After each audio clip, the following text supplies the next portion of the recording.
Booyah! Time to give it to ya. What's happening? What's happening? What's happening, good people? Y'all know who it is, right? It's me, your homegirl Ladosha, right? AKA Key Hello.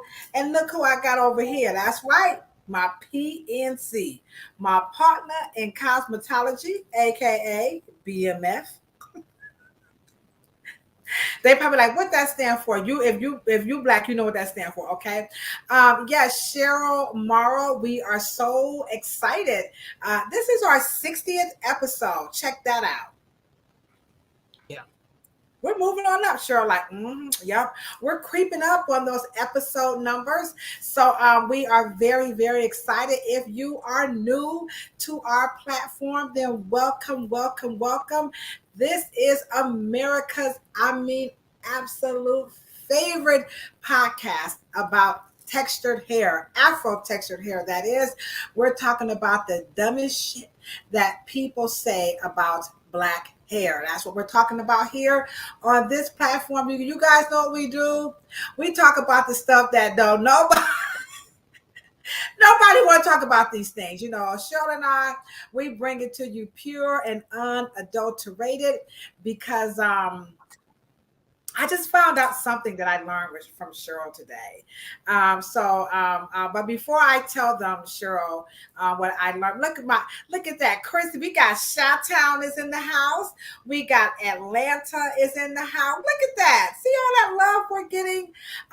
So what's up? What's up, Chrissy? I see you in the chat.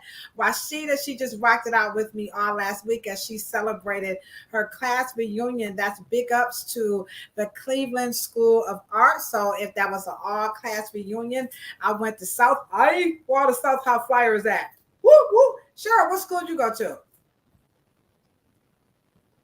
She like that's y'all don't want to know. Y'all want to know. So what year did you graduate? Was that what was that? 2000 and what? 15? What? 85? You ain't come out of no 80. What? 80.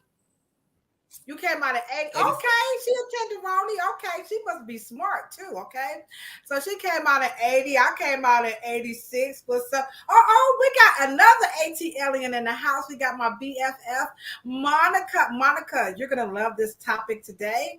But before we do that, let's play some of that good music by the one and only Miss Rachel Evans. We're gonna get you guys all chilled out as we wait for some more people to come into the chat. And you know what? This is a great song today because we're talking about hair from barbers, cosmetologists, trichologists, and dermatologists. The question they want to know is, sister and brother, let us do. Can you guys do my hair? So here we go. Let's get ready.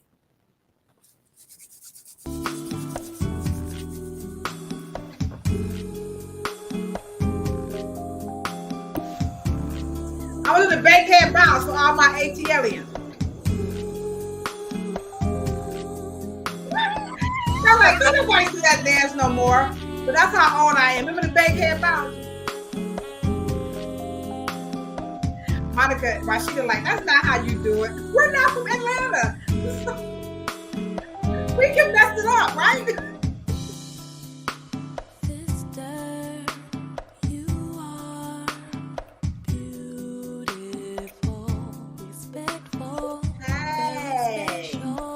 Y'all drop them L's in the chat. My boss is in the chat. Will y'all see this? That means Ladosha's boss, Lavina, is in the chat. So, Lavina, here we go. Dropping the L for you. Very happy if you would let me do your hair. What's up? Our third co-host, Miss Sandra, is in the house. Cheryl. Daddy, I washed my hair today. Let me do your hair. Let me do your hair. Hey, we want to do your hair today. We have a wonderful discussion.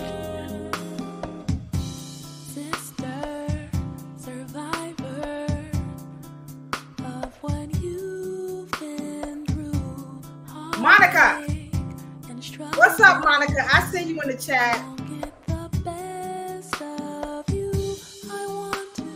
Hey.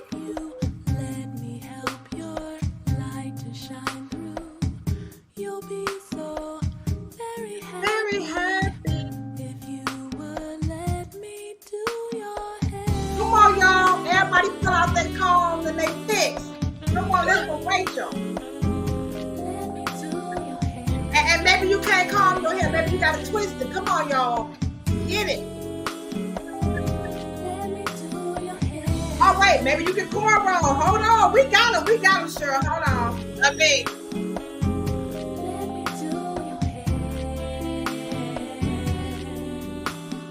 Wait, this is a cute hairstyle.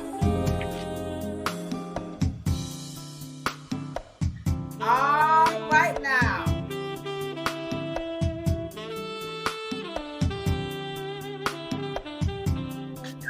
All right. How's that, Danny? Is that cute? All right, Danny. Hey. All right, guys. Let's get ready.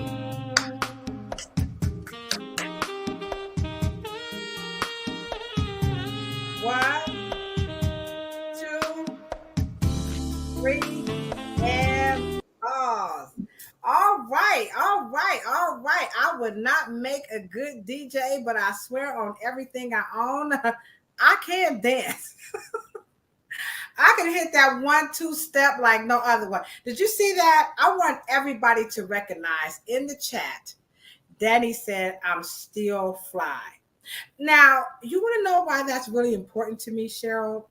I just want you guys to understand that my theme song is a fly girl. A fly girl. She got gazelles in the B-bag too. Fly girl. I want to hang with you. You're not the prettiest thing, girl, but that's okay. But those painted on jeans make you fresh anyway. Dirty nails are what I hate most, but the gold fingernails are a high post. I like pretty hair, but you also know girls look fly in cane goes. What y'all know about that? They wasn't ready. You see, my BFF says she ain't lying. I'm telling you right now, if we go into a club and Fly Girl comes on, I just loses it. Okay. So, Danny, if I'm still fly, whoop, whoop. All right. So, today we are having an absolute wonderful. Now, this discussion is going to be very, this is going to be tricky, Cheryl. Mm-hmm. Okay. And so, if you guys just came in the chat again, welcome. Don't forget to hit the thumbs up button. Feel free to go ahead on and share the content on Twitter, on Facebook, on LinkedIn. What's up, LinkedIn trolls? We love you guys so much. And, you know, so we can get the word out about America's favorite live stream podcast about what? Afro textured hair. That is what we're all about. So tonight we are discussing barbers, cosmetologists, trichologists, and dermatologists. Is it time for us to unite to service you guys, the consumer, a lot better? But before we get into the topic, I think this is the perfect segue. So in case you guys did not know, we are hosting, if you read the ticker at the bottom of the screen down there, we are putting on the very first Afro Hair Summit. It's happening here in Cleveland, Ohio. That's right, next month. I don't have to say this summer, Cheryl.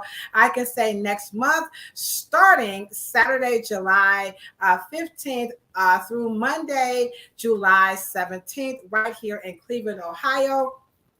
Visit our website at afrohairscience.com and you can scroll up and down. It's a very easy platform to learn about what we are offering for this wonderful weekend of Afro Hair Science.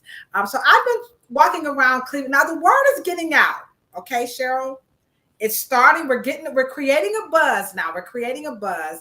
But here's the thing that's happening. Some people are a little, I don't want to say apprehensive, but for lack of better words, apprehensive, particularly the braiding. It's making some people feel a little bit nervous. Yeah. Who can maybe drop in the chat? What is it about education in braiding that has some, not all, but some professionals and people who want to become professional braiders, they're a little bit nervous about this education. Anybody want to tab in the chat as to why they might be a little bit like, I don't know why braiding is causing a little I don't know, would that be anxiety, Cheryl, as we wait for some people, because it's kind of delayed. um so some people are just kind of like, they're listening to me. I kind of sound like, I'm really out there like telling them the benefits and all this kind of stuff, but they're still kind of looking at me like, okay, okay. So what is it about braiding? Uh, is it because it's called niche? Maybe that's it, Cheryl. As we wait, you guys drop some good. The more you guys interact with us, remember, YouTube will let people know that we're here. So let's just get some dialogue going about what is it about braiding, the education that some people, we're getting excitement about your class, Cheryl. People really want to know Afro hair science. And so we'll get into that a little bit. But why do you think the nervousness, or maybe they're just, I don't know. I don't know what adjective, because this is new. This is a first here in probably in the United States. And I'm not that someone's coming from Africa to certify. I know there are a lot of West Africans here, or people from Africa who have braiding, parlors and salons. But as far as classes, with licensed cosmetologists, I'm not quite sure if I'm go ahead on and drop the people who are teaching and where they maybe had taught it. So Cheryl, let's kind of get this conversation. Why do you think that might be something that people are a little nervous about? I think the first time you mentioned it to me, obviously about almost like an hour ago, I was really absorbing what the whole Afro thing could be. But now I'm really understanding you in terms of, you meant the braiding. Mm-hmm. The only thing I can think of is just that we just really don't. Maybe we're embarrassed about not knowing that there was actually so many different braiding styles beside cornrow. Hmm. And I just think that we're just so astounded to how much of this conversation, it is so multi-dimensional that Hmm. yeah, learn. And I don't think learning is makes us nervous. I think that just probably that there's a learning curve Yeah. in blackness, learning curve in black culture. There's a learning curve, and we thought that we could just be black. Yeah. Yeah. Well, I just want to let everyone know, that the classes that we're offering, they offer barbers, they offer licensed cosmetologists, they offer individuals who are boutique certificate holders in braiding. Maybe your state doesn't have a boutique license, but if you're coming in from another state and you have your legitimate braiding business, of course, you guys are welcome. So the topic today is about, all of the disciplines. You've got barbers, right? You have cosmetologists, you have trichologists, and then you have dermatologists. All of us, we work in some facet, around hair. And so, and so I think that, when you incorporate braiding, like Danny, you beat me to the punch. He said, let me just put that up, Cheryl. Maybe you could just answer that. As a barber, why would a barber need to learn anything about braiding. Now in Ohio, some cosmetologists can barber and they can braid. And then you have some barbers who can braid. Now in the state of Ohio, they don't want barbers braiding. Okay. So maybe yours, every state is different. This is why we need to have these conversations.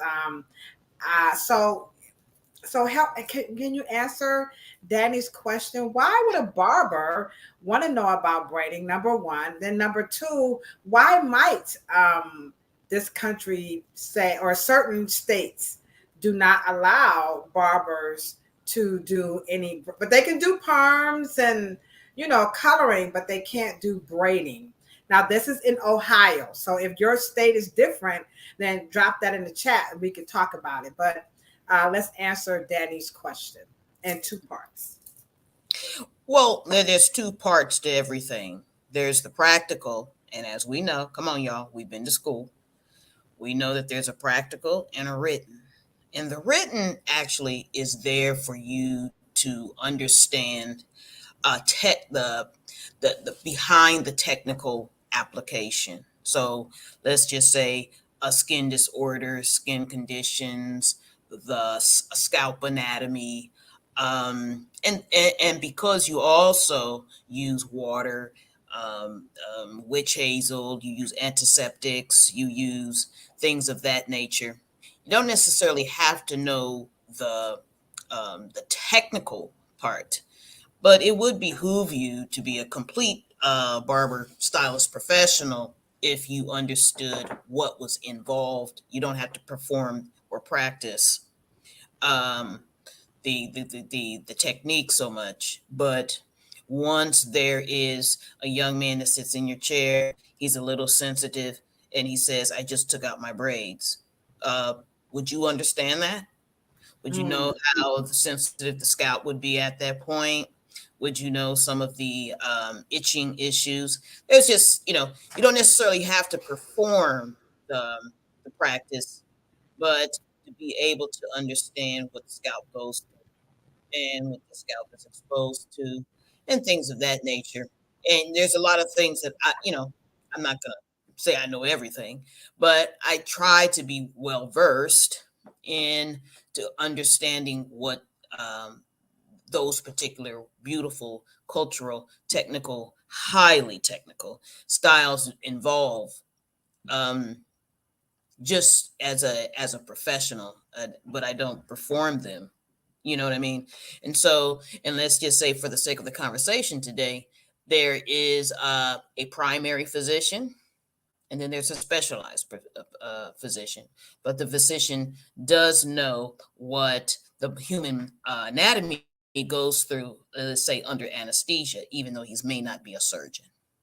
So it's basically the same premise. And no, you don't have to know how to be trained and how to perform, just like a braider is not a barber. So, but we do understand in an interdisciplinary way what each other does and because we're all working on a scalp. And all right. So in the chat is lit. I mean, whoa, what's up, y'all? What's up, family? Welcome. I told Cheryl this is gonna be a good one. So let's get a little bit more spicier now. You ready, Danny? Here we go. Y'all know Key Lolo. I'm about to turn it up a notch, all right?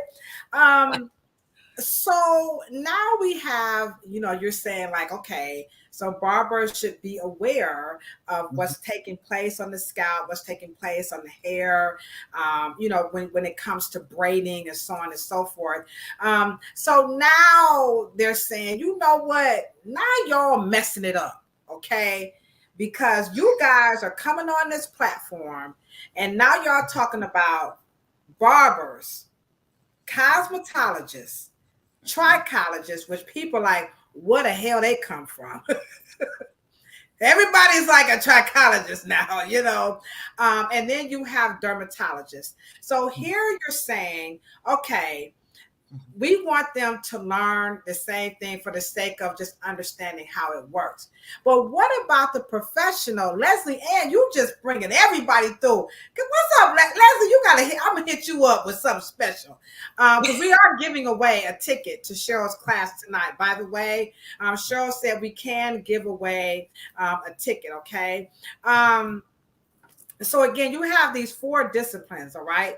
And so we're questioning, should they learn? Now, the barbers are going to be the outlier because barbers are, there's a clip in the documentary where my nephew is saying that one of the problems in barbering is that they have things that they're teaching in barbering that they don't think that they're going to be using once they leave school. So we got 2 points. All right. So one, you're saying they should know because they're going to come across the issues that come with barbering. And then you also have who say, we ain't really hairstylists and we ain't really trying to learn what y'all doing. So now your dad was a barber. So this is a very contentious topic because you have cosmetologists who can do both.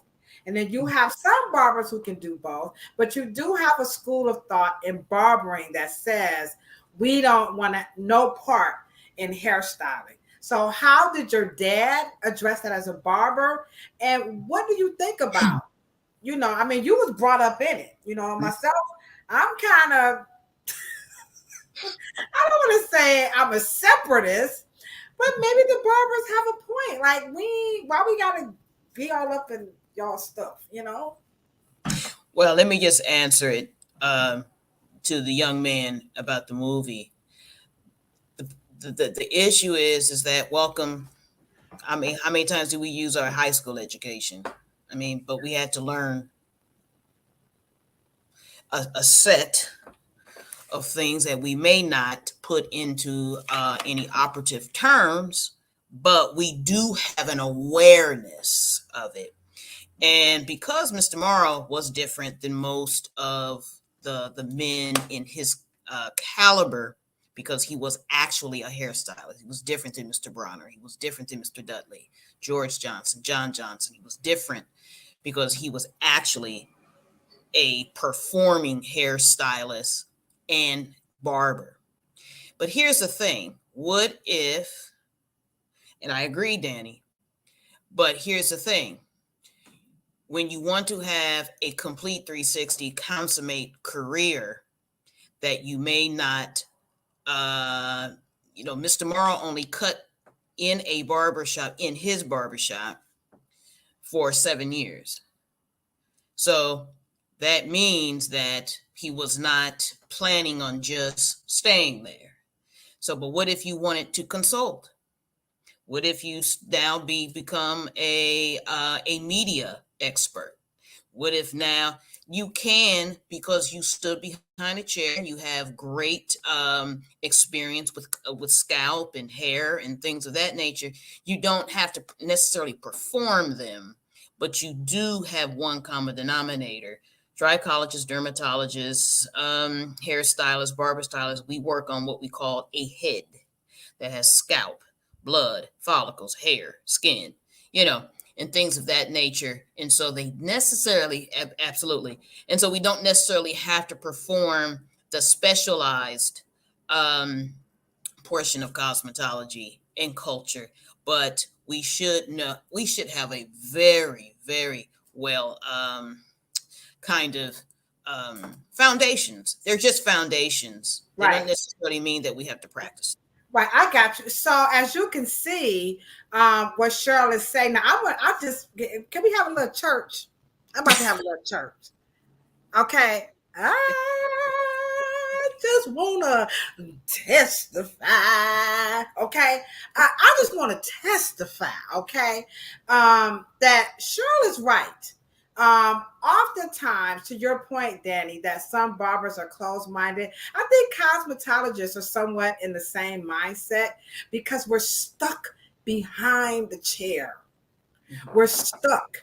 And so the only way out for us please, y'all, if y'all come after me, I'm ready tonight. Okay, I'm ready tonight. So y'all can come on with the come on and get down with the get down because I'm finished too. Okay, I'm finished to go there because our only out from behind that chair is to become a platform artist, which to me, Kilolo, I'm not doing that shit. Take it away. Is that all we can do? So Cheryl just opened up another avenue of income as an alternative or included with barbering, cosmetology, trichology, and dermatology. Mm-hmm. Because people want to come, doctors are no different from us. They're tired of seeing patients too. But all we can become in our industry are platform artists, which I hate that. So talk to us about what would, what would galvanizing us as the four disciplines? How would that take us beyond that chair? I'm sorry, not beyond that chair, but beyond platform style. Now I know dermatologists don't do platform styling, but the other three, whereas a dermatologist might just be stuck with like making hair care products. Like they're over that too. I can see it on YouTube. I mean, how many more shampoos can a sister, how many more can we make? So go there, Cheryl. And I know y'all like, well, I want to be a platform. I'm telling y'all, that ain't where it's at. So what's the pros and the cons of that platform artistry in comparison to that additional income that you're talking about? I mean, that other pathway that you're talking about. Give us the pros. Right. Yeah. If you really think about it, platform artistry is a demotion because you're in the salon under your own tutelage. You are paying your own bills. You are working in a independent contractor kind of independent financial way. When you are platform, you work for a company. You work and you work and you are making millions for them and creating this buzz and making them look good, but you go home with sore feet, sore back, tired, gastritis, and all kind of other issues. And that is a lot of wear and tear. And let's just be honest, people, the cosmetology out of all, and barbering out of all, we have we accumulate health issues very quick because the styling is very taxing on the body. And so when you feed the theory portion of your career more than you feed the physical portion, right? That you are opening you're opening up your career to not only be a consultant to your clients, but a consultant to the other discipline, right?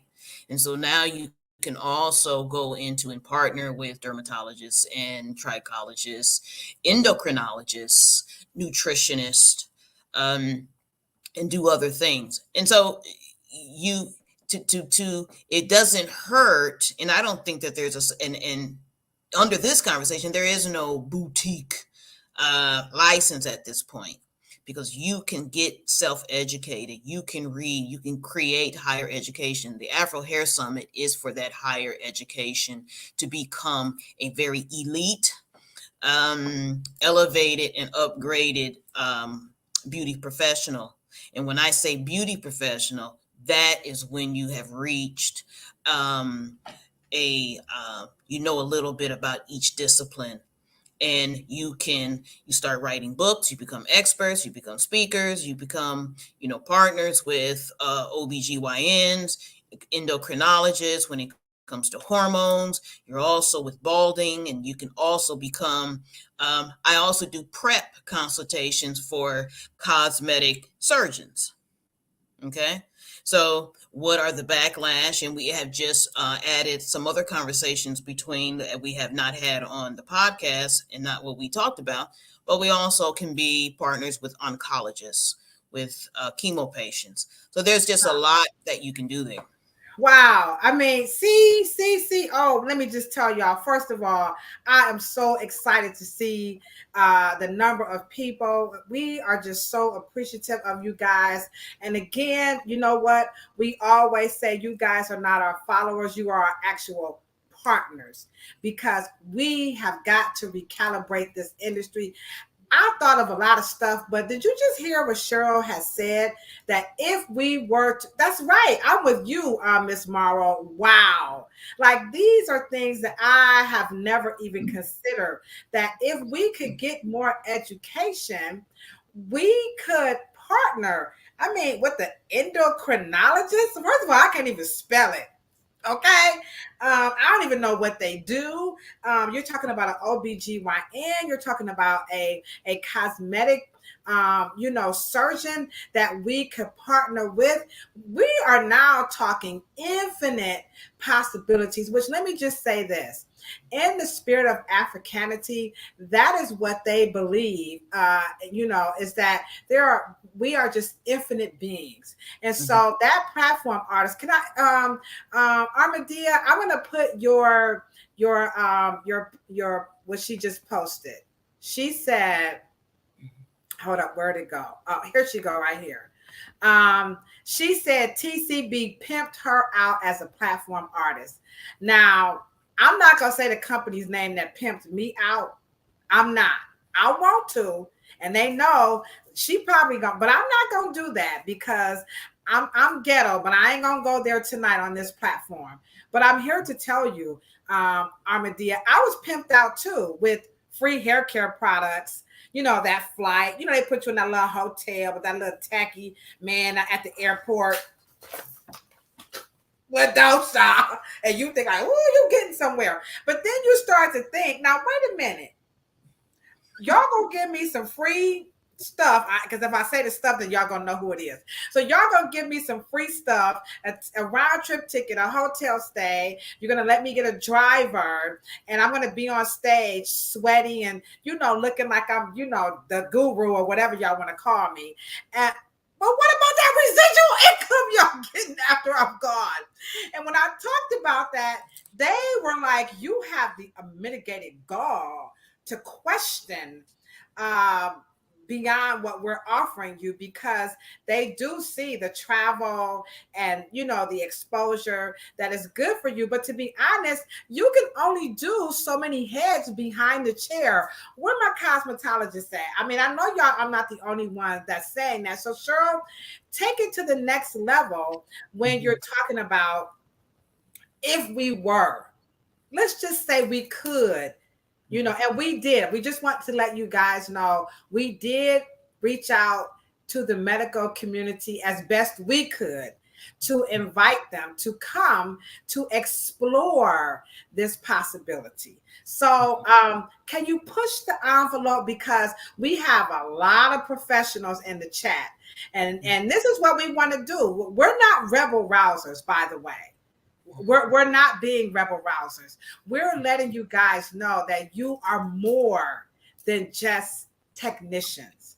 So Cheryl, take it to the next level on because people we want to be creative. We want to be able to do hair. I mean, look at Ladosha's color.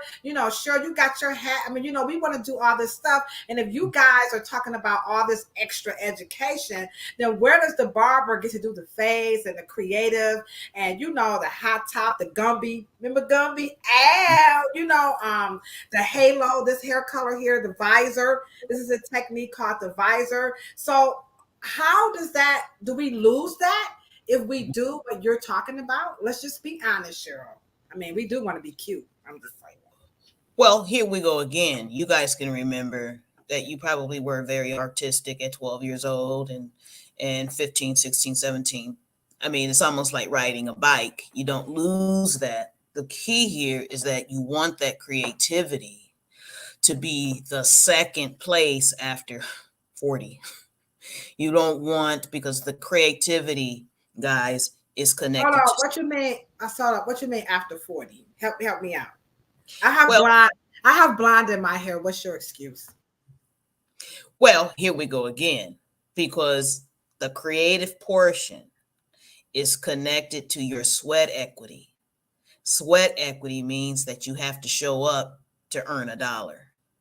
And when we have to alchemically transform that as creative, not have value in just the hands and the doing, that has to alchemically transform our earning potential and our value, what we give to our communities and to our industry. We have to start changing that to our expertise and our knowledge so we can do less for more, not more for less. And I think that, and let's just be real. I would never educate professionals like this on this chat. We have to, within about, I would say about 11 years into our careers, we have to start thinking about where we can add value without plugging up, without the electricity and the clippers and the haircuts and showing up. Because at that point, yeah, we are creatives, but we also, it's almost like this. In the fashion industry, fashion, when you go to creative director, you're not cutting, you're not sewing, you ain't doing nothing but sitting there drawing up something and handing it to somebody to go cut and do all that stuff we used to do with the haircuts and the braiding and all that. So we do want to make an entrance in a pathway, and that's why when we talk about on Monday, on that set July 17th in the Afro hair, we're going to be discussing how to create pathways to when we are really putting in value and we're making six figures just by moving our mouth and just by showing up. And as much as I talk, y'all, I should be like seven figures. I mean, I would love to get paid for running off at my chibber gibbers, but I don't. But I've never. For example, who knows more about hair than a person who did it for 21, 25 years, just like me and Ladosha on this podcast? We had to think about publishing magazines and publishing thesis and showing up and doing workshops and doing things that give value than just the physical value, which is the creative portion, which is the sweat equity. And because this business is very hard on our bodies, it's not sustainable to keep doing this for 30 years. And so that's what with the Afro Hair Summit's about. All right, but let me play devil's advocate, okay? I mean, okay, hold on. I see you, Armadillo. I see you, Amber, Danny. Okay, y'all feeling this now, right? Here I go, Leslie Ann. Here we go. Y'all like exactly.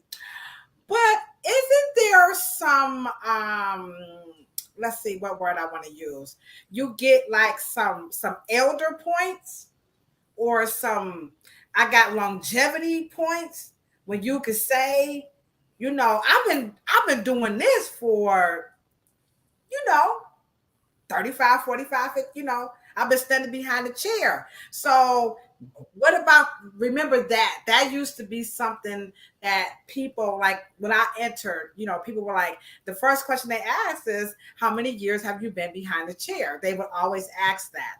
And then we were called the new jacks. I was called a new jack. Anybody in the chat being called a new jack? So what about the new jacks versus, I don't like to use versus, y'all, but I'm gonna have to go there because there are some old school heads, and I'm one of them. I'm gonna be honest, okay? I love behind the chair, but Cheryl got me thinking a little bit differently today. So what about people like me who are old school and we just, I got 23 years, Cheryl. Okay, and let me just say this. And I believe that the bulk of maybe the people on the chat are Gen Xers, right? Or maybe even older, and maybe just slightly younger. The key here is to not copy what our predecessors did. And at the end of the day, there's a conversation that a little black boy had with his father, and the father was talking to his boss, which was white. And so the father said to the white guy, he says, my son said he's not getting a job.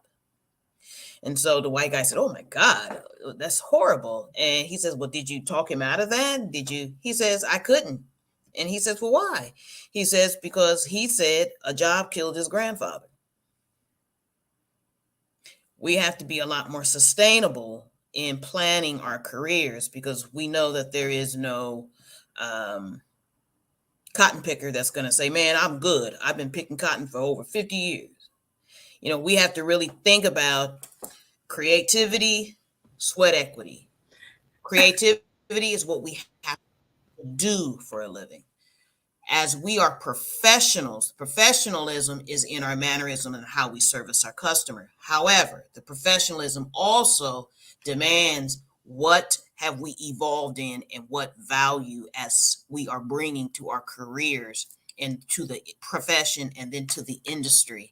And we elevate and we go other places with our careers because we've exposed ourselves to different things. And that is what the Afro Hair Summit's about. And so I know we have pride in the length of our careers, but now we do find out that our predecessors worked very hard because, unfortunately, the chair is not passable.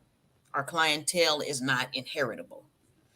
Because at the end of the day, I can tell you right now, customers of my father would not want to sit in my chair. Wow. So we have to understand it's not inheritable.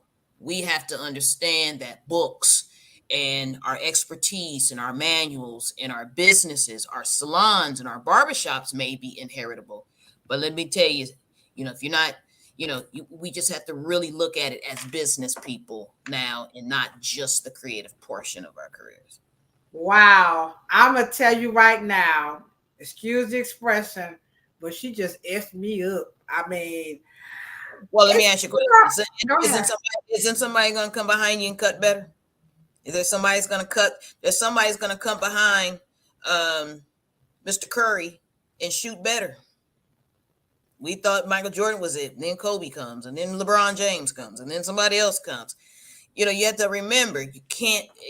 The creative portion gets you in the door and makes you money, but at the end of the day, be a goat. I mean, I'm inspiring anybody. I mean, I know it's superficial. I've been trying to be the GOAT. I don't think I'm going to make it, guys, because Cheryl's got me thinking a little bit differently. So let's just kind of move to the next one, because I hear you. Everybody's like, yep. We got some. And that's why we don't have. And that's why we don't have enough information. That's why we only have Milady. Because why can't I pick up a coloring book of one of my favorite coloring artists that spent her entire career learning the craft? But why can't I pick this book up? Why can't I pick what are you going to leave? She right. I mean, this it's like an emotional. I don't know about y'all, but I'm starting to feel like maybe I've been shim myself. Nobody's doing this. I'm doing this to myself, but you are making some good points, because in the topic, again, we're talking about barbers. We're talking about cosmetologists, trichologists, and dermatologists. And Cheryl just brought in this to oncologists, cosmetic surgeons, endocrinologists. What if we all could work together? She's showing us ways that we can grow beyond the chair and still be the GOAT in your own right, because now we're going to go to the next level. I hope you guys are ready for this one. Would you not admit the customers are demanding more? They want more. They want a really highly sophisticated technician behind that chair. So talk about the new demand. Like, first it was the hairstyle. Now they want to know, can you grow my hair? Now they want to know about hair loss. Now they want to know about, your fees. Now they want to use your app. Now they want to write a review, a good one or a bad one. It's really going into different spaces, but our education, we're not catching up. We're just kind of hustling it a little bit. So let's go there with the demand for more, but we're kind of stuck with appointments every 15 minutes, color, cut, style, upsell. You guys know the routine. So take us to, let's go there. Let's go there with the demand for more, but there are large complaints that we are not doing our jobs behind this chair. Mhm. And to our defense, I think that sometimes you do get involved with the sweat equity portion that we don't get because we don't have our version of, and we're going to solve this problem as well, but we don't have our version of the Wall Street Journal. We don't have our Forbes. We don't have the equivalent of that. So we do get boggled down with the rigmarole of the everyday chasing dog chasing its tail. But what we have found ourselves in, because of course, lack of organization, we don't have an organization, we don't have any place that we yearly coalesce to keep us based on the trends, like the soft world. Steve Jobs kept everybody abreast to what's going on with Apple, right? He has software developers and website developers and everybody come and coalesce so they can know what the latest things are. We don't have those kinds of things, and we're gonna really solve these problems. And let me just say this. So here we are again. We're on the podcast saying what we need. Well, there's the expansion right there. So somebody needs to be more show promoters and this, and we need a lot. And so it makes sense for the people who've done it for 15 to 25 years to be those solutions in those places to create the things that we need. And if we have to think like that, and so I want to be across the board table talking to a cosmetologist that says, oh, well, we need to do it like this and do it like that. And then the other point is that you're working so hard that you're not paying attention to trends.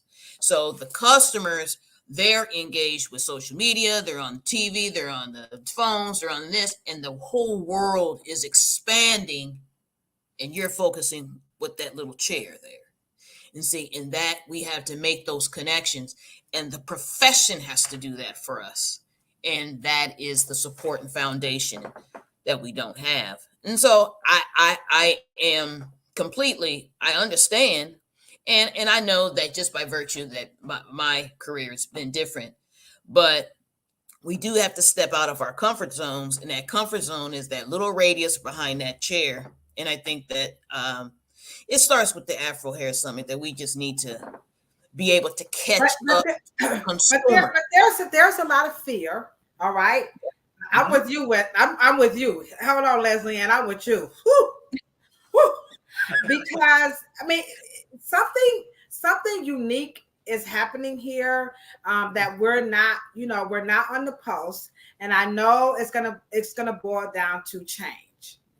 That change will do us good, but change is also very fearful. Now we know those things that irritate us, of course, guys.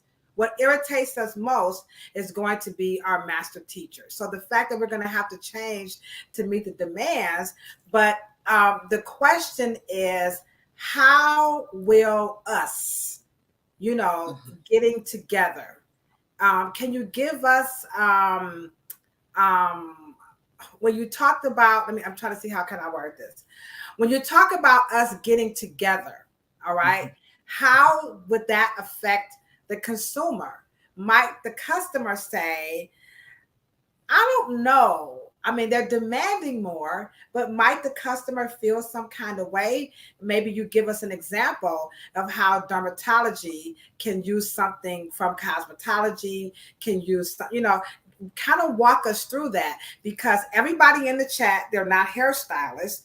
So I know, like, my best friends, a lot of my best friends, they have issues around thinning, balding. People have had surgeries, like the bariatric surgeries, the, cancer treatments, high blood pressure medication, diabetes medication, blood pressure medication. All of these affect hair. The latest intelligent effluvium, from the SARS, COVID-19. So you have all of these issues, right? So from the consumer's perspective, might that scare them? Like, are we teetering? Like, I don't know if I want Ladosha to learn more and to be more, but should she be in dermatology in whatever aspect you're going to give? And then should my dermatologist be into Ladosha's lane, whatever example you're going to give? Because I know customers are concerned. Mhm. Well, first of all, let's just make this clear. Cosmetologist is the boss here. Okay. We are not trying to go into a dermatologist's clientele. We're not trying to go into anybody else's business, or an endocrinologist or an oncologist or any. Every time I have partnered with them and they called me. I'm the boss. I'm the expert, because what I deal with every day, I deal with cosmetology, eyebrows, eyelashes, nose hairs, ears hairs, lips, neck, scalp, hair, and let's just also get the component, the psychological and the emotional component. The body changes once you lose weight. I even worked with a forensic pathologist where I would go in and do autopsies with them, because they don't understand sometimes when you have a victim or a cadaver that has suffered from poisoning. So I could walk them into how to have some of the identifiers of poisoning, because once your body becomes and the immune system becomes overwhelmed and challenged, your hair changes. And so they don't have those particular backgrounds. But the key here is you're not going into dermatology. You're not going into their clientele. They're coming to you saying, can you give me some additional feedback and some expertise on what is going on with this particular client? Now, And you so have to when you're admit, I'm partnering, you're sorry, not sir. trying to go. I'm sorry for cutting you off, but you're right, Amber. You're right, because I never thought of it that way. But I'm going to tell you, and I don't mean to be macabre, but And what? see, you guys don't also understand who does hair in mortuaries. Dermatologists. Come on now. And Get it? that's where I was. The That's where I ball. was getting ready to go. Mhm. I've done so many dead people. I'm not even proud to say that, but it is an honor. You're right. We do. I have customers to this day. I'm in the wheel. Ladosha's going to do my hair, my makeup, and my fingernails, and I have done that. It's an honor. But she's right. There is something different that happens to the hair when a person is deceased compared to when they are alive. And to my son's, one of And his when they're statements, sick. And when they're sick.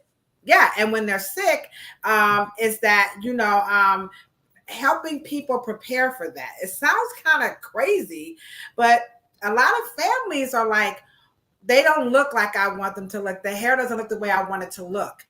We have to be able to consult with the family to explain to them why that can or cannot happen, what the alternatives are. So you are absolutely right that when a person is deceased and when a person is not well, there are things that are happening. And I've never thought of us as the people in the position to help move that conversation and understanding along for those other disciplines to really help the people better. Now, if you guys have any, questions for Cheryl in the chat, by all means, drop the questions in the chat.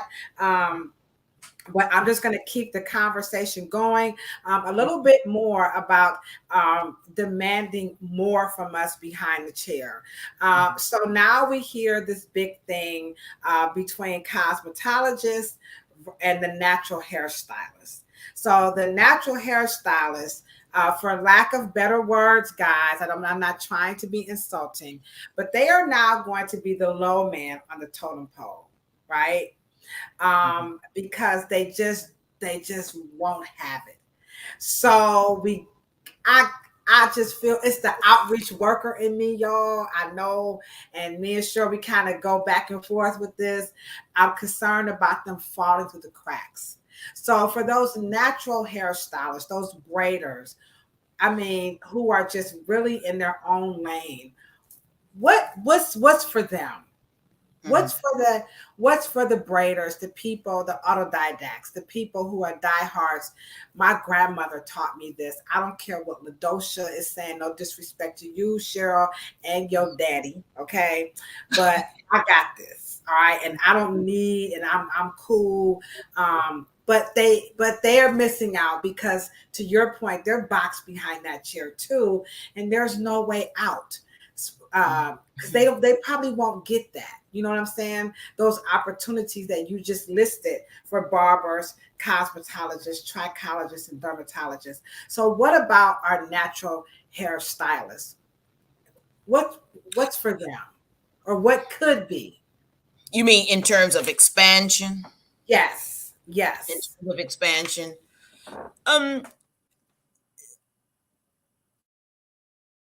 and something that gets them a higher income or an additional income, right? And see, and that's why we do need to have that Afro Hair Summit, or we need to have something that we coalesce, we come together, and we have to hear their concerns, because me and you can't make it up as we go. We need to converse with them and find out what their challenges are. And so, just like the fashion industry, the Vogue magazines and all the fashion magazines want to communicate with the fashion designers, and the fashion designers want to connect with the publicists, and they have a chain. And so that they have, organizational representation. So I can't think of what is there for them, because it has to become enough synergy around their issues that it becomes real defined for them. Then they can regurgitate it to us and communicate it to us, so we can allow them to help them. Cosmetology in Black American culture is about 90 to 100, you know, to about 120 years old. Natural hair care as a discipline from Y2K is so new, to the point where, and then they have all the legislation challenges, that it has not become defined enough to where and let me just be honest. I'm not asking natural hair to fix cosmetology problems and cosmetology issues, cosmetology challenges. So I don't not want to change. I do not. They don't want to be cosmetologists. They deemed cosmetology as, the enemy. So at this point, we got a little house cleaning to deal with, but they got to decide what side they're on. And we can't define that for them, but we can define that with them. And then they need to define it as, so we can, help and assist them with that. But by no means that I want to fix their issues, especially if they're not bought into the whole cosmetology a process of understanding what you need to do, how you need to do it, and then needs to be a set of truths that they need to get on, because they're the elephant in the room at this point, of being one of the administrators of some of the myths and misinformation. So we've got to get on the same page. So I hope I answered your question.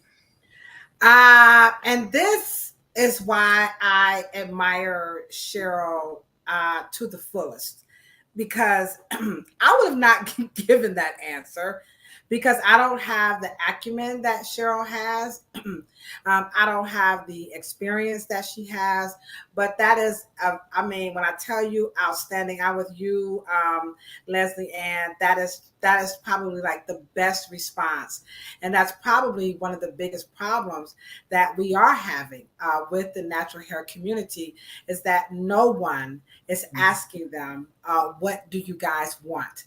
But you know what? Because I'm still that outreach worker, you guys already know, it's actually a part of the West African métier Fatou Sangay is coming here from West Africa. Cheryl and I, we are deliberately crafting her class.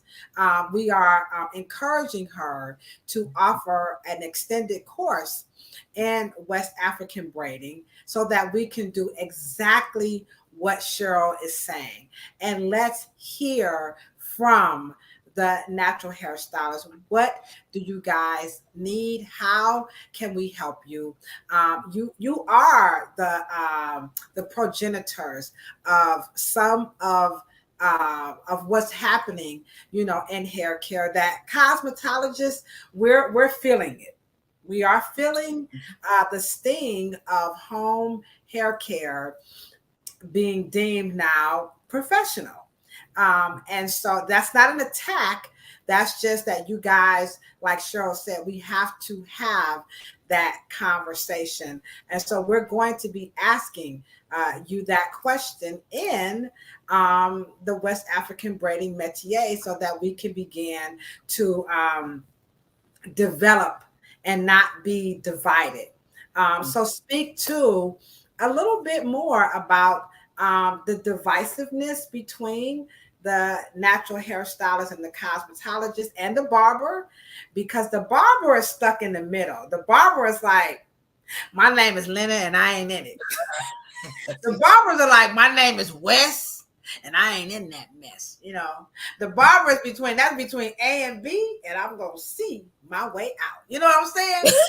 So the barbers are like, you know, what's up? What's up with the cosmetologist and the natural hairstylist? But like I said, we do have barbers who can braid, twist, lock, coil. In the state of Ohio, they're not to do it, you know, but some can. So so just, you know, help that conversation along just a little bit more. I think the barbers are more in it than we think they are, only because they have a really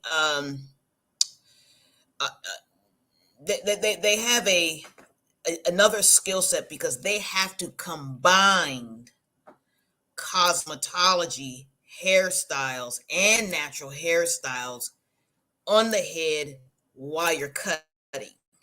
So they have to have, let's just say if a guy has a nice little process and he's got a little blow dry going on, well, the barber has to form that into a masculine fade, and he's got to integrate cosmetic hairstyles. And then he has to, you know, guy decides to have a lock at the top, and he's got to design something around that hairstyle that includes his barber skills. So he's working with natural and cosmetology hairstyles while he's trying to give them a clean cut and look very full and masculine or whatever and feminine. He's got to really integrate those hairstyles. No other beauty professional does that. And so he's got to be very on his game, and she's got to be on her game as well. And so barbers are not outside of it, and also barbers have always been the leaders in natural hair care. Not natural hair. This new natural hair care thing is kind of new. Time out, y'all. Hold on.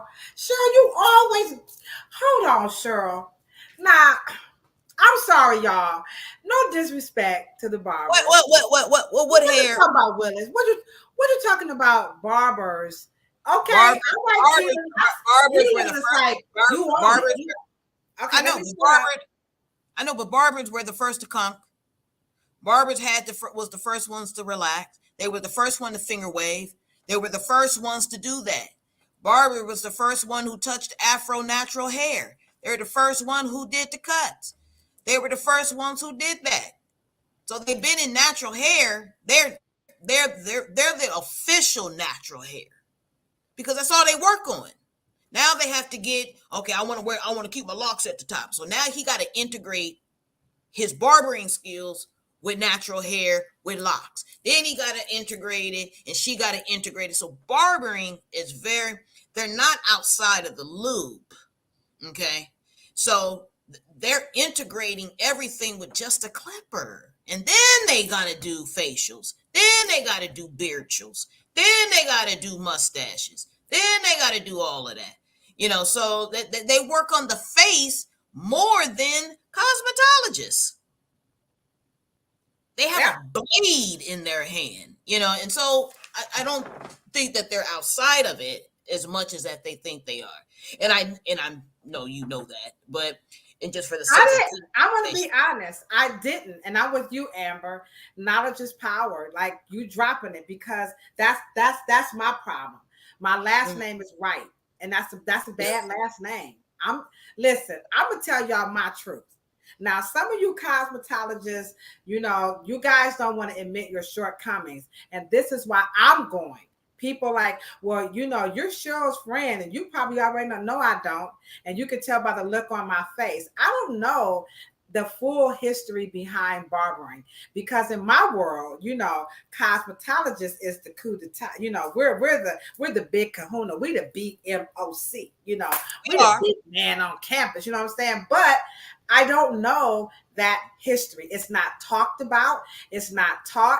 And every barber who I know, and I'm not knocking my own cosmetologist, but barbers, they have a little bit more panache. I'm from the hood, panache. You know what I'm saying?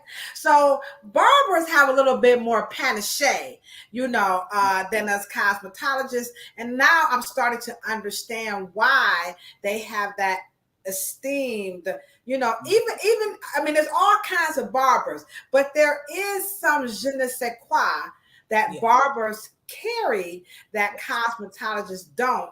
And now it's making sense. And this is why I'm taking my dumb ass to every single class, because like Raheem Devine said, you only know what you think you know. So today I have just been taught that barbers play a very pivotal role, because they are right in the middle, and I've never thought about it, because I've heard my own customers say to me, like they'll say, can you line me up? And I'll line them up, and they say, can you refer me to a barber? And I'm like, excuse me. So, but that's my own, and I don't have a problem. I have there's a barbershop next door.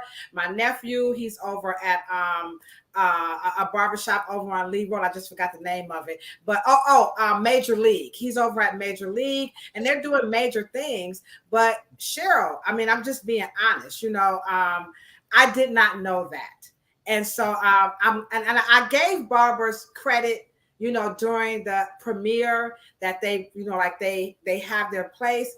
But damn, girl, you just ate me up. She was like Queen Latifah. Remember that? As soon as she attempted to make a sound, I ate her up with a verb, broke her down with a noun. She just lit me up. And this is why we need to have education. But I like me. And I don't have a problem with saying, hey, I don't know. So drop us a little bit more knowledge about them barbers that I'm going to speak for myself, because I won't say I thought I was above a barber, but I did think I had one up on them. But now I know I got to tone that down a lot. So help us out, because this is good. I mean, the chat is lighting up. They're saying you're making sense. I'm not alone. Thank you, Leslie Ann. I'm not afraid to say I don't know. And that's why we need to do the Afro Summit, to recalibrate, because I'm out here, I done said this shit to people. Now I got to clean that up. That part. So take us a little bit, because I have, but I'm wrong. So I'm gonna have to go back and backtrack and say, you know what, I said some things and I was out of order, and I got to keep it 100. Thank you, Keelan. We are the beginning. I see you are right. With all due respect, give us a little bit more. We got 7-11. I take it you all are most definitely. The chat is not dropping off. So kick the ballistics a little bit more about barbering for people like me who just thought I was all that. Mhm. The U.S. military does hold barbering as a very high end, prestigious skill set. Not just because the fact that they just cut hair, that they have blades in their hands. And so do the penitentiary, may I add. I had to Absolutely. speak up for the brothers in the joint and the sisters in the joint. Barbering is Absolutely. highly coveted in prisons as well. Right. And I think that's for the same reason why surgeons, most doctors don't deal with needles and blades and scalpels, and so surgeons are held at a higher esteem than the average medical doctor. And so and we're like, we're the ones that built the profitability of the industry of all its economic facets. But here comes 2023, and we need to come together, and we can be a very powerful force, because cosmetologists, there's actually no reason for a cosmetologist not to be a barber, because you can do it, but barbering don't get the other cosmetology portion. They don't get the chemistry, they don't get the anatomy. They should, as much as but because of the barbers work on the face, so they're more of a barber esthetician than they are a barber stylist. I don't know why the barber stylist got in there, but they are more of an esthetician. They work on pores and ingrown hairs, hair bumps, infections, keloid dallas, folliculitis.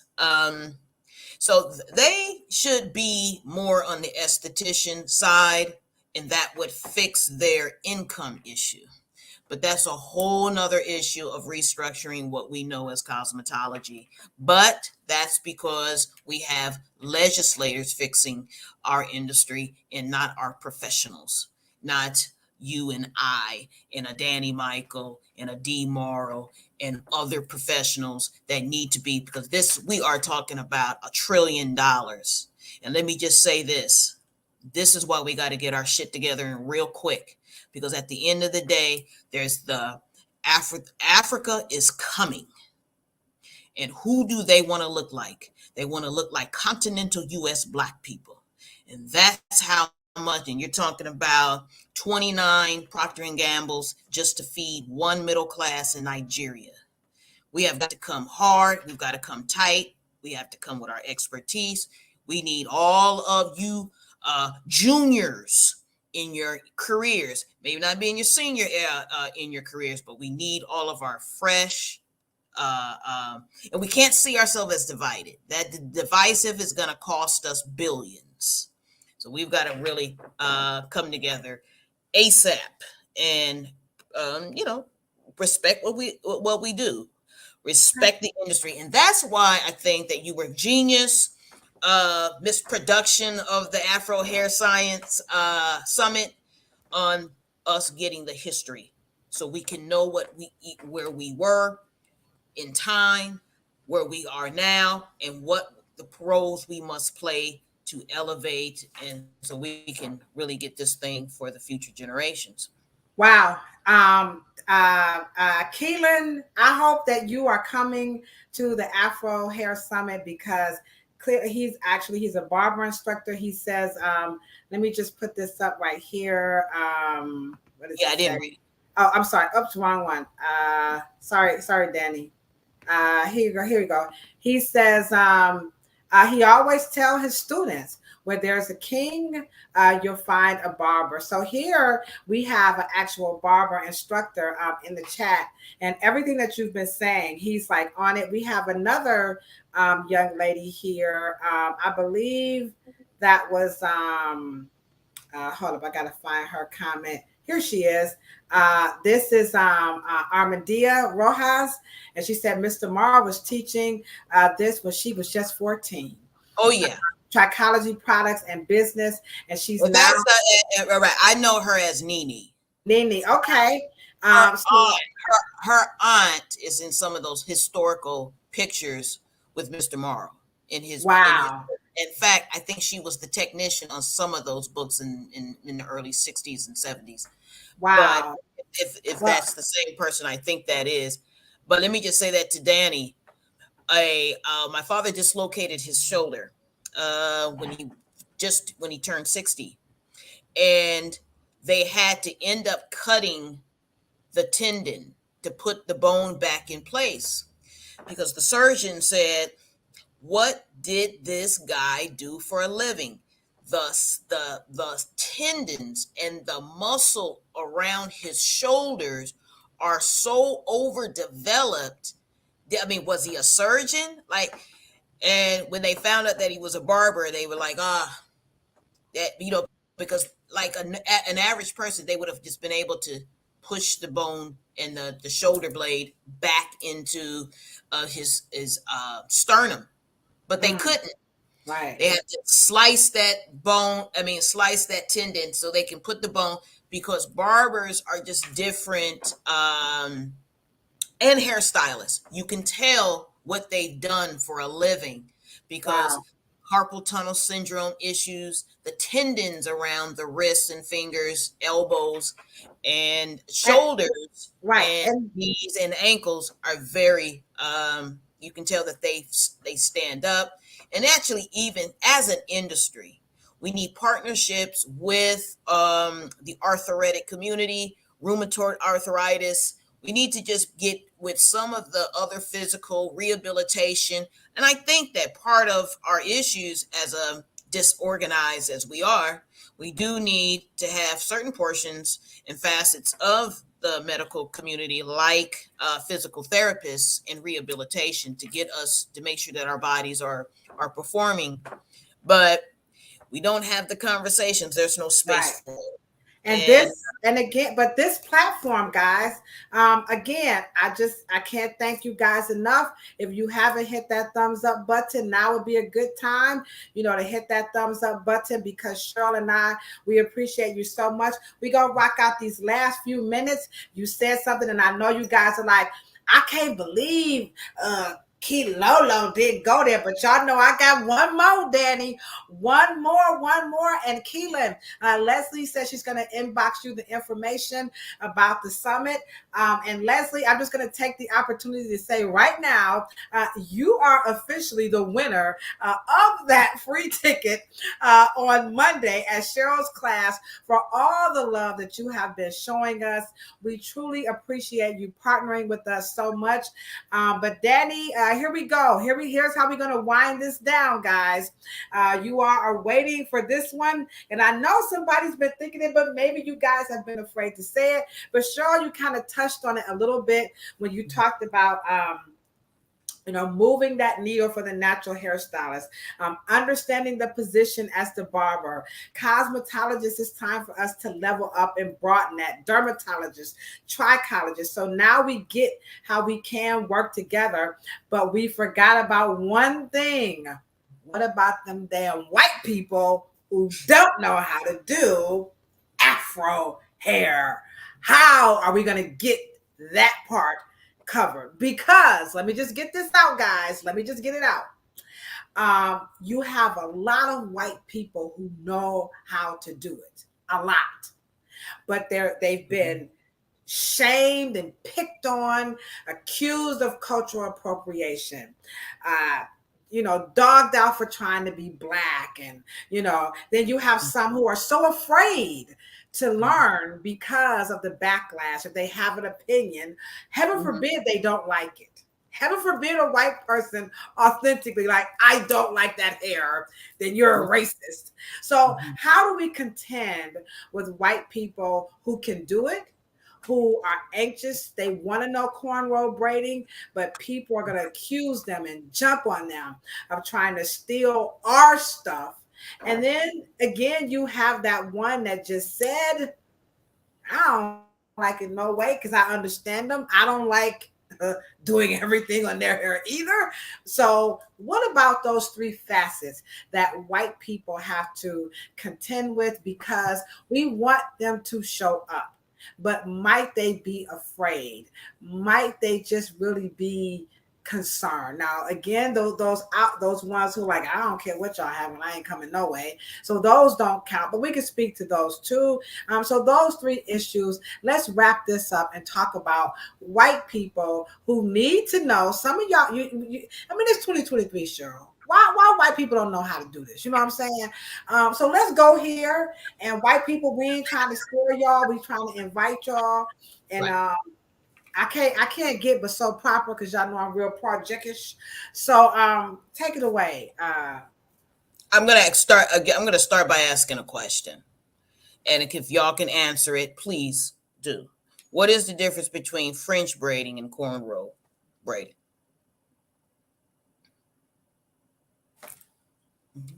Okay, I'm gonna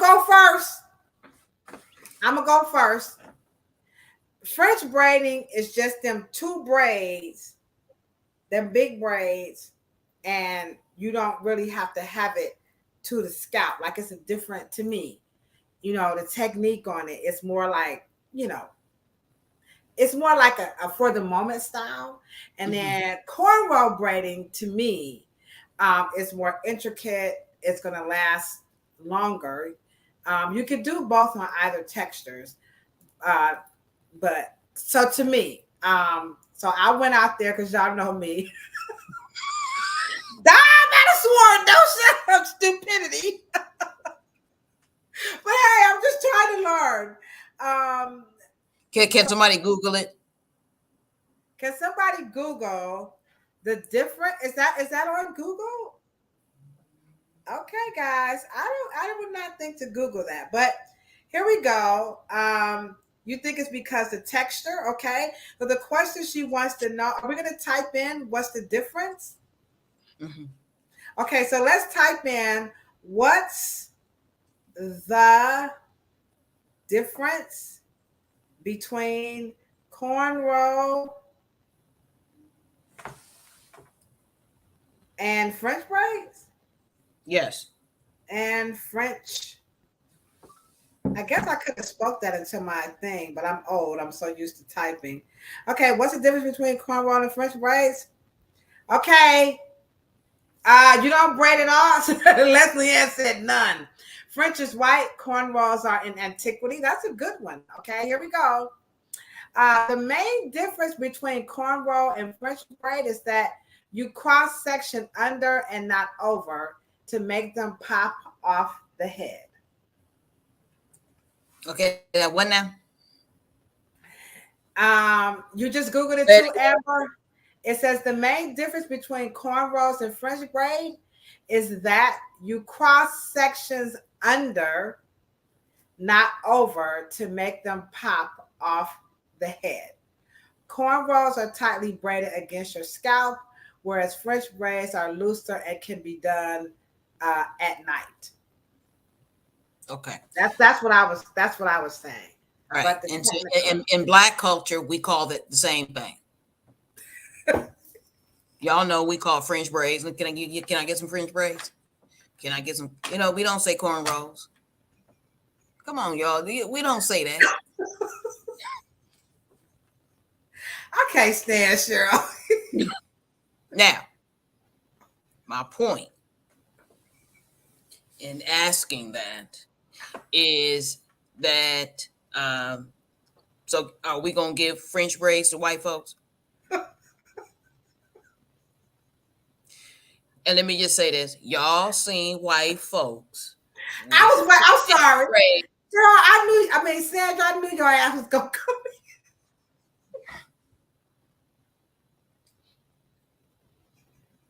We sorry, y'all. If you new to the channel, Sandra is our third host. Now, if white folks love cotton, they can do black folks' hair. Okay. Now, half of that fear that white folks got is our fault. Okay. Now, you ain't seen white folks in 1700s and 1800s, 1900s. They copied you. They was trying to get, come on now. They was trying to copy you. They've always copied you. Okay, they've done it. Now, at the Afro Hair Summit, we're going to have to get past all of this. But how, Cheryl? Because you're going to have people that are really going to come after white people if they show up at the West African braiding métier. Let me say, Black people. There's enough of Black culture to go around. We don't have to be stingy.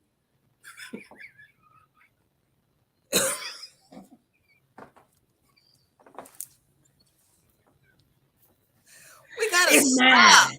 We gotta stop, okay?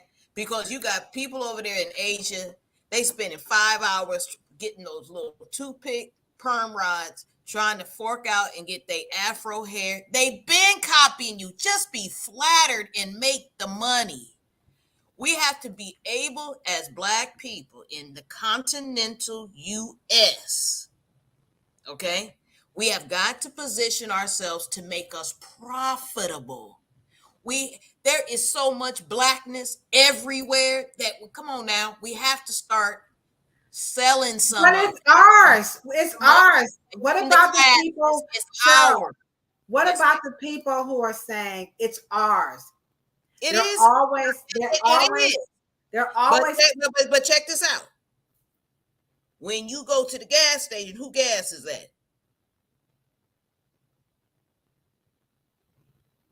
When you go to Home Depot, I mean, come on now. We've earned the right to have a relationship, and we have a love-hate relationship with Europe. We do. However, we are the ones who bring the high emotional intelligence. We are the one who bring the culture. We are the ones. We've always done it, but we can't be ignorant to our own shit. That's what I'm talking about.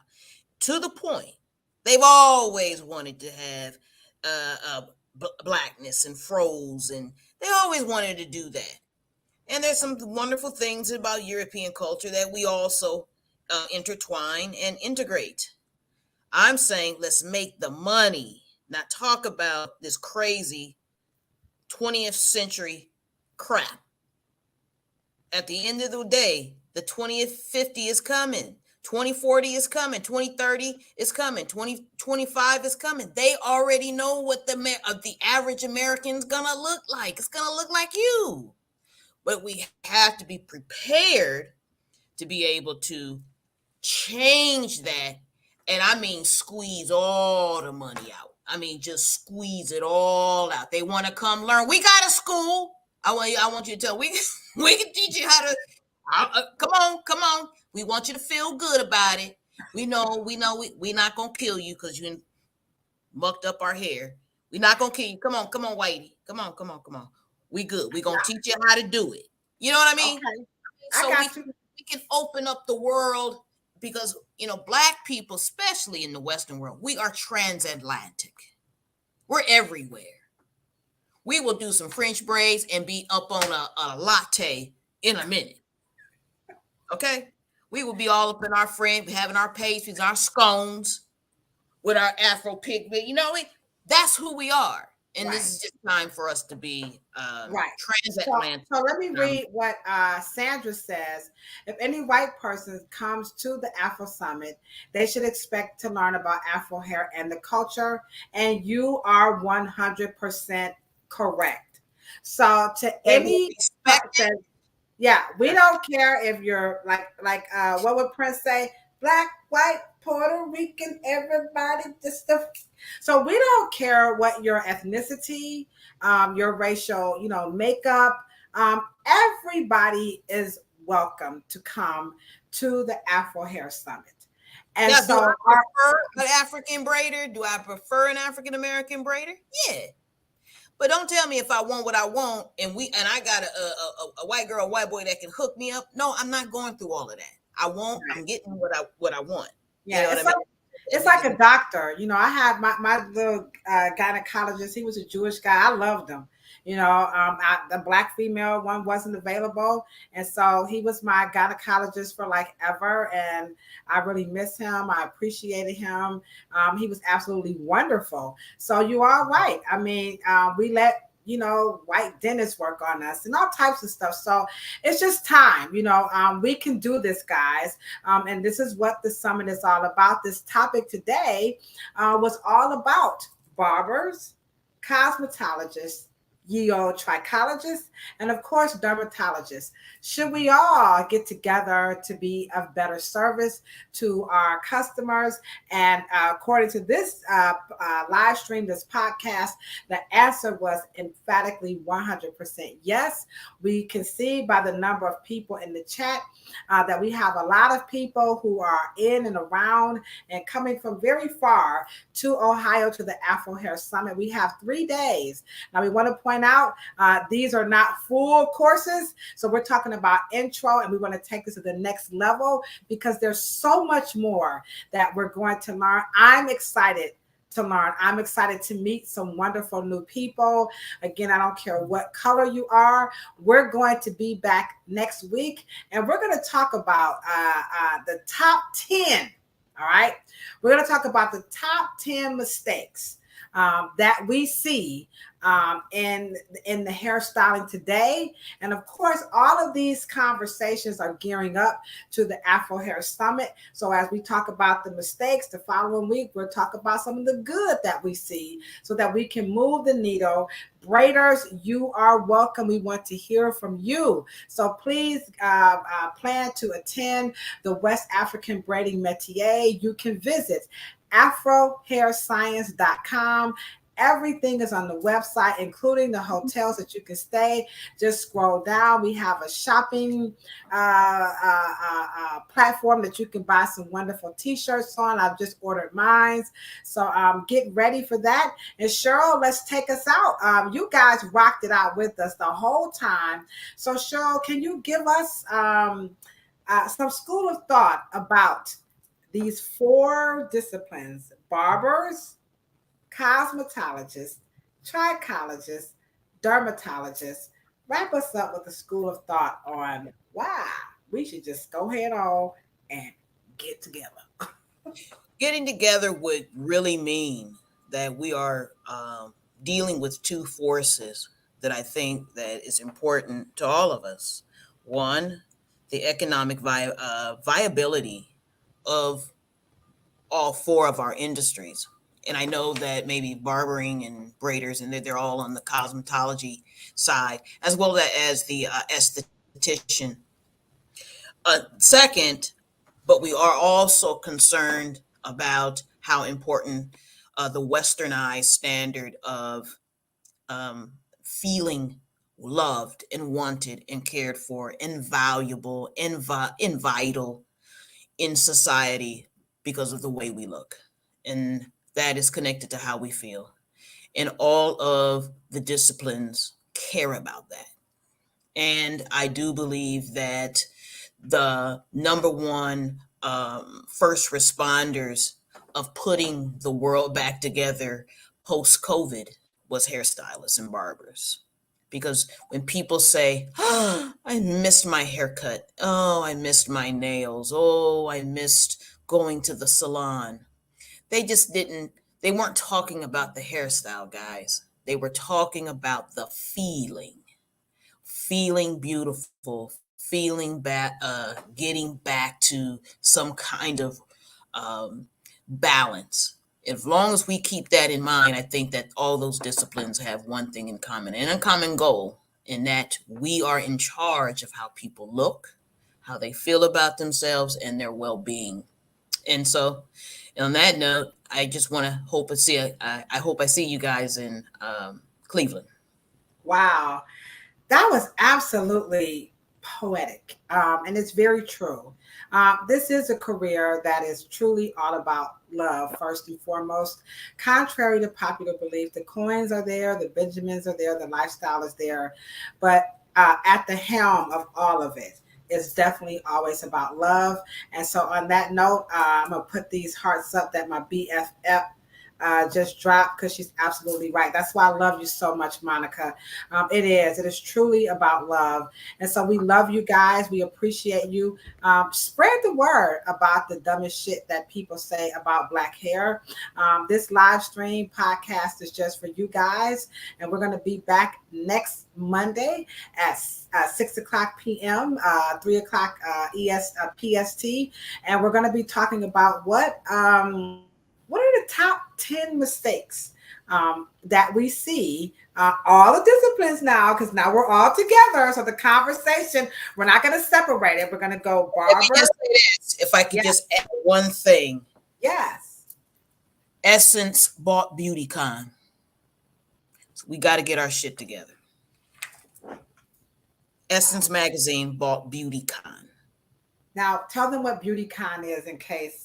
It was like the biggest con and hair bonanza out of Beverly Hills in Los Angeles, Santa Monica here in California. Essence bought them. Bought them, y'all. Okay. So they are going over the cosmetology field. And see, and that's why, hey, I'm gonna tell you right now, I'm a lot of things, but I'm a proud bird.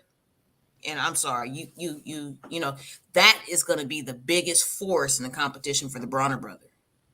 And if you don't understand what that's about, that is saying the retail market is gonna be is gonna be the Joker in the card deck.